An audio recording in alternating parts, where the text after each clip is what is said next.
За сүүлийн өдрүүдэд менингококк халдварын хэд хэдэн тохиолдол бүртгэгдэж нэг хүүхэд нас барсан харамсалтай мэдээлэл бий.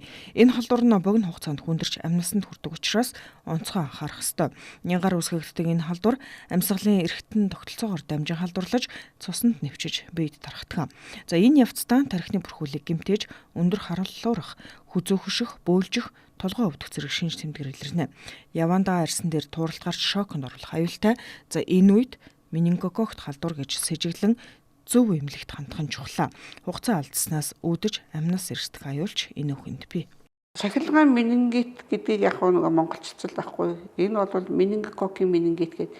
Менингококк гэдэг одоо микробоор үүсгэгдэг тархины бүрхүүлийг гэмтээдэг ийм одоо хурц явцтай, маш түргэн явцтай ийм өвчин одоо цаг тухайд нь олж эмчлэхгүй байх юм бол нас баралтанд хүргэдэг аюултай.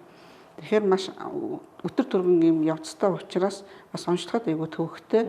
Зарим тохиолдолд нөгөө арьсаар гарсан тууралт муралт эднэрийн болон зэрэг юуны харшлын эмчээр юм уу эсвэл нөгөө арьсны эмчээр явж байгаад цаг алддаг тохиолдол бий.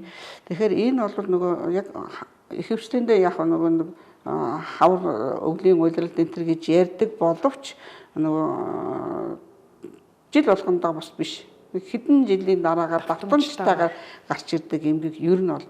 Тэгэхээр энэс сэргийлэх нэг арга нь болох энэ зэрэг менингококк вакцин. За энэ вакциныг бол одоо яг сүүлийн үед бол хийж л байгаа. Гэхдээ одоо бас ингээд телевизээр нийтийн одоо мэдээллүүдээс ингээ хараад байхад вакциныг бол айгүй эсэргүүцэж байгаа хүмүүсүүд бол маш их байгаа шүү дээ. Ялангуяа би бол хүүхдүүдэд хэлдэг менингококкийн вакциныг бүр заавал хийлгэнэ. Бүр заавал сүрээгийн вакцины бүр заавал хийлгэнэ. Корийн вакциныг заавал хийлгэнэ гэж аахгүй. За тэгээд нөгөө 5 вакцины тэргээ төрсний дараагаар вакцинуудээс чи яг тэр юунууд бол бас харьцангуй манай улсад их тохиолдол цөөрцөн ийм юмгүүд байгаа. За сүүлийн үед бол кор, менингококк мэдээ сүрээ бол мөнхийн жилийн жилд байж байгаа шүү дээ тийм ээ. Энэ вакцинуудыг бол бүр заавал хийлгэх ёстой. Менингококкийн вакциныг бол заавал хийлгээрэй хүмүүсээ гэж бол бүр одоо шаардж байна гэж хэлэх юм уу да тийм уриалах шаардж байна. Заавал хийлгэх ёстой.